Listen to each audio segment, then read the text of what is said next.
चक्रवर्ती सम्राट भरत के नाम से सुशोभित इस भारत भूमि पर अनेक महान आत्माओं ने जन्म लिया और अपने महान कर्मों से इसे विश्व की सबसे अनमोल धरा बनाया।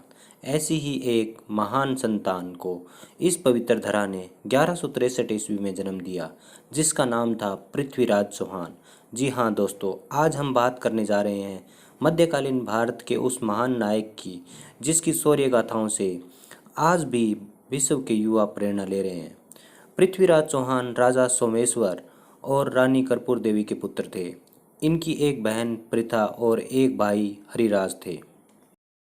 इतिहास में वर्णन मिलता है कि पुत्र के जन्म के पश्चात पिता सोमेश्वर अपने पुत्र का भविष्य फल बताने के लिए राजपुरोहितों से निवेदन किया, तो राजपुरोहितों ने ही बालक का भाग्यफल देखकर इनका नाम पृथ्वीराज किया था। पृथ्वीराज ने अपना अध्ययन अजयमेरु प्रासाद में और विग्रहराज द्वारा स्थापित सरस्वती कंठाभरण विद्यापीठ में किया, जहाँ पर वर्तमान में 2.5 दिन का झोंपड़ा नाम की एक मस्जिद है। चौहान वंश की मुख्य भाषा संस्कृत, प्राकृत, मागधी, पैशाची, शौरसेनी और अपभ्रंश थी। पृथ्वीराज चौहान 6 भाषाओं में निपुण थे। धनुर्विद्या में पारंगत पृथ्वीराज शब्दभेदी बाण को चलाने में भी सक्षम थे। 1178 में पिता की मृत्यु के पश्चात मात्र 15 वर्ष की आयु में पृथ्वीराज चौहान सिंहासन पर आरूढ़ हुए। इसलिए कम आयु होने के कारण इनकी माता कर्पूर देवी ही इनकी संरक्षिका के रूप में राज कार्य का वहन करती थी। पृथ्वीराज की सेना में अश्व सेना का महत्व अधिक था, परंतु हाथी सेना और पदाती सैनिकों की भी मुख्य भूमिका रहती थी। पृथ्वीराज जब राजा बने तब आरंभिक काल में उनकी सेना में 90,000 अश्वारोही सैनिक थे। जैसे जैसे सैन्य अभियान में पृथ्वीराज की विजय होती गई, वैसे वैसे सेना में भी वृद्धि होती गई। पृथ्वीराज जब सिंहासन पर आरूढ़ हुए तब चौहान वंश का साम्राज्य सामंतों की सहायता से चलता था। सामंतीय शासन प्रणाली में भी सामंत स्वतंत्रता से अपने राजकोष का व्यवस्थापन करते थे, परंतु इन सामंतों की भी अपनी महइच्छाएं होती थी। अतः वे अपने प्रभाव और क्षेत्र के विस्तार के लिए निरंतर प्रयत्नशील रहते थे। जब सम्राट किसी युद्ध में परास्त होता, निर्बल होता या मरणासन होता, तब भी ये सामंत अपनी स्वतंत्रता के लिए प्रयत्न आरंभ कर देते थे।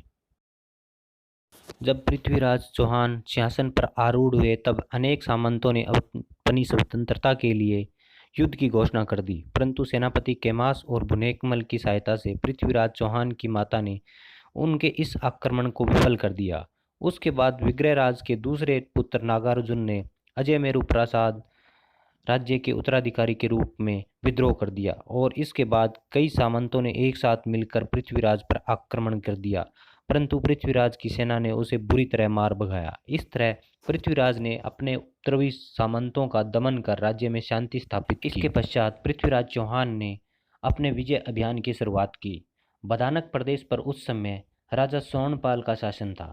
पृथ्वीराज ने इस पर जोरदार आक्रमण कर दिया और उस पर विजय प्राप्त की और उसकी सेना पर अपना अधिकार प्राप्त कर लिया। बदानक प्रदेश पर विजय के पश्चात पृथ्वीराज ने अपनी शासन व्यवस्था में 2 महत्वपूर्ण परिवर्तन किए। सर्वप्रथम हांसीपुर के सामंत को उसके पद से हटाकर अपने भाई हरिराज को हांसी दुर्ग का सामंत नियुक्त किया। द्वितीय कार्य उन्होंने योगिनीपुर में पृथ्वीपाल के स्थान पर अपने पुत्र गोविंद को नियुक्त किया। इस प्रकार युद्ध के 2 मुख्य केंद्रों की पर्याप्त संरक्षण व्यवस्था करके अपने विरोधियों के षड्यंत्र का प्रत्युत्तर देने के लिए पृथ्वीराज चौहान अपने आप में सज्ज हो गए। पृथ्वीराज चौहान के पिता सोमेश्वर चौहान ने अपने शासनकाल में चालुक्य वंशीय राजा अजयपाल से अनेक कष्ट सहे थे। पृथ्वीराज की सेना ने रात्रि काल में ही आबू प्रदेश पर आक्रमण कर दिया। पृथ्वीराज चौहान के साथ लंबे युद्ध में चालुक्य वंशीय राजा जगदेव की हार हुई और उन्होंने बड़ी मुश्किल से पृथ्वीराज चौहान से संधि की। इस प्रकार गुजरात का राज्य शांति और समृद्धि की ओर बढ़ने लगा। पृथ्वीराज चौहान ने पूरे उत्तर पश्चिम भारत और मध्य भारत पर अपना अधिकार जमा लिया था और अपने राज्य में शांति स्थापित की और अनेक जन कल्याण के कार्य किए। पृथ्वीराज चौहान एक महान शासक साबित हुए, लेकिन उधर अफगानिस्तान में गजनी प्रदेश में मोहम्मद गौरी नाम का एक शासक अपना आधिपत्य स्थापित कर चुका था और वह लगातार भारत की ओर बढ़ रहा था। बीकमपुर और उच्च प्रदेश के मध्य में एक विशाल भूखंड में पृथ्वीराज का गौरी के साथ एक भयंकर युद्ध हुआ। यह युद्ध 1186 में सतलुज नदी के तट पर हुआ, इसलिए इस युद्ध का नाम सतलुज युद्ध पड़ा। पृथ्वीराज के दमदार आक्रमण के आगे गौरी की सेना ने घुटने टेक दिए और गौरी को बंदी बना लिया गया। जब गौरी को पकड़कर पृथ्वीराज चौहान के सामने लाया गया तो उसकी दयनीय हालात थी। पृथ्वीराज चौहान को उसकी हालात पर दया आ गई और उस पर वार्षिक कर लगाकर उसे छोड़ दिया। उसे पृथ्वीराज चौहान की शक्ति का अंदाज़ा पहले से ही था, इसलिए वह हर कदम फूंक फूंक कर रख रहा था। 1186 से लेकर 1190 तक मोहम्मद गौरी ने पृथ्वीराज चौहान के साथ 6 बार युद्ध किया और हर बार उसने मुंह की खाई और विशाल हृदय सम्राट पृथ्वीराज चौहान ने उसे हर माफ किया। लेकिन 1191 में मोहम्मद गौरी ने सुनियोजित ढंग से दिल्ली पर आक्रमण किया, लेकिन उसके हर दाव का जवाब देने के लिए पृथ्वीराज चौहान तैयार थे। पृथ्वीराज चौहान ने अपनी सेना को 3 भागों में बांट दिया और एक भयानक व्यूह रचना की। पृथ्वीराज चौहान की इस भयानक व्यूह रचना को देखकर गौरी के हाथ पांव फूल गए। फिर उसने भी अपनी सेना को 3 भागों में विभक्त कर दिया। पृथ्वीराज की सेना गौरी की सेना पर भूखे शेर की तरह टूट पड़ी। राजपूतों की इस करारी मार से गौरी की सेना के कदम उखड़ने लगे और प्राण बचाकर भाग निकले। इसके बाद गौरी का युद्ध पृथ्वीराज चौहान के पुत्र गोविंद से हुआ। गोविंद की मार के आगे गौरी की एक न चली। राजपूत सैनिकों ने उसे बंदी बना लिया, परंतु गौरी ने पृथ्वीराज से पैर पकड़कर माफी मांगी तो विशाल हृदय रखने वाले पृथ्वीराज चौहान ने गौरी को सेना सहित मुक्त कर दिया। तराइन के प्रथम युद्ध के पश्चात गौरी की मन की स्थिति अवसाद, क्लेश और ग्लानि से भरी हुई थी। 7 दिन वह अपने पराजय की दुख अग्नि में जल रहा था। तत्पश्चात उसने अपनी मां की प्रेरणा पाकर दोबारा युद्ध के लिए तैयारी शुरू कर दी। 1192 में एक बड़े लश्कर के साथ गौरी दिल्ली की ओर बढ़ा, लेकिन गौरी इस बार सामने से नहीं अपितु छल कपट से युद्ध जीतने की फिराक में था। उधर पृथ्वीराज लमगान और नारायण युद्ध में व्यस्त थे, जिससे गौरी को एक अच्छा अवसर मिल गया। लेकिन गौरी डरपोक और चालाक था। उसने ब्रह्म मुहूर्त के समय ही पृथ्वीराज की सेना पर आक्रमण कर दिया। उस समय पृथ्वीराज की अधिकतर सेना सो रही थी। वास्तव में यह एक युद्ध न होकर दुर्घटना थी, जिसमें अनेक राजपूत योद्धा नींद में ही मौत के घाट उतार दिए गए।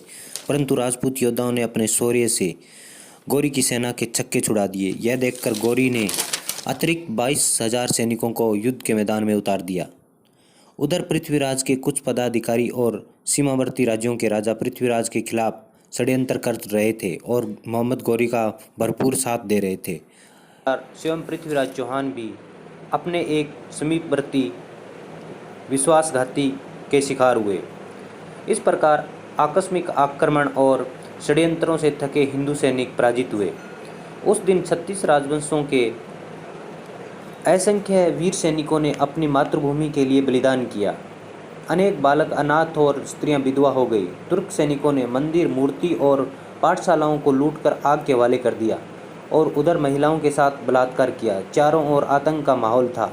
अंत में पृथ्वीराज चौहान को गौरी के सामने लाया गया, लेकिन वीरों के महावीर और राजाओं के महाराजा पृथ्वीराज चौहान किसी की दया के पात्र नहीं बनना चाहते थे, इसलिए वे अपनी नज़रें उठा कर चल रहे थे। इस पर मोहम्मद गौरी ने उसको नज़र नीचे करके बात करने को कहा, लेकिन पृथ्वीराज चौहान ने कहा, हमारी नज़रें मरने के बाद ही झुकती है। इस पर मोहम्मद गौरी को गुस्सा आ गया और उसने पृथ्वीराज की आंखें फुड़वा डाली। इसके बाद पृथ्वीराज चौहान को जेल खाने में डाल दिया गया। वहाँ पर उन्होंने चंद बरदाई के साथ मिलकर मोहम्मद गौरी को सबक सिखाने का निर्णय लिया। योजना के अनुसार चंद बरदाई मोहम्मद गौरी के पास गया और उसने कहा कि पृथ्वीराज चौहान बिना आंखों के भी अपनी कला का प्रदर्शन कर सकते हैं। तो मोहम्मद गौरी ने कहा कि वह किस प्रकार की कला का प्रदर्शन कर सकते हैं। इस पर चंद बरदाई ने चतुराई भरे शब्दों में कहा, यदि आप उन्हें एक धनुष और बाण दें तो वह अपनी कला का प्रदर्शन आपको करके दिखा सकते हैं। गौरी चंद्र बरदाई की चतुराई भरी भाषा में फंस गया और उसने पृथ्वीराज चौहान को एक धनुष और बाण पकड़ा दिया। इसके बाद चंद बरदाई पास में खड़े होकर पृथ्वीराज चौहान को मोहम्मद गौरी के बैठने का स्थान से परिचय करवाया। उधर मोहम्मद गौरी ने पृथ्वीराज चौहान को निशाना लगाने का आदेश दिया। मोहम्मद गौरी की आवाज़ सुनते ही पृथ्वीराज चौहान ने मोहम्मद गौरी पर निशाना लगा दिया। इस प्रकार पृथ्वीराज चौहान ने मोहम्मद गौरी का वध किया। इसके पश्चात चंद बरदाई ने तुरंत स्थिति को भांपते हुए अब एक दूसरे की हत्या कर दी, क्योंकि वे दुष्टों के हाथों से नहीं मरना चाहते थे। धन्य है वह धरती जो ऐसे महापुरुषों को जन्म देती है। धन्य है वह माँ की कोख जिन्होंने ऐसे महापुरुषों को जन्म दिया।